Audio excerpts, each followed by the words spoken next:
اسلام نے ان دونوں کی پاکیزگی اور صفائی ستھرائی پر مکمل طور سے خیال کیا ہے، تعلیم دی ہے اور اس کے احکامات متعین کیے ہیں۔ سب سے پہلے تو اسلام نے اس بات کی پوری تعلیم دی ہے کہ انسان کی روح، اسلام کی انسان کی فکر اور اس کی سوچ پاک ہونا چاہیے، کیونکہ اگر انسان اگر اس کی روح گندی ہو جائے، اس کی سوچ گندی ہو جائے تو پھر اس سے گندے اعمال نکلیں گے۔ اس لیے سب سے پہلے تو کہا گیا کہ اس کو نمبر 1 پر اپنے پیدا کرنے والے کا وفادار ہونا چاہیے، کہ اگر اس کی وفاداری میں وہ گندگی ملا رہا ہے تو وہ سب سے بڑا گندا آدمی ہے۔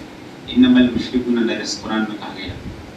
اور پھر اس کے بعد کہا گیا اس کا خیال بھی اس کا پاک ہونا چاہیے، اس کے اعمال بھی پاک ہونا چاہیے، اس کی نیت بھی پاک ہونا چاہیے۔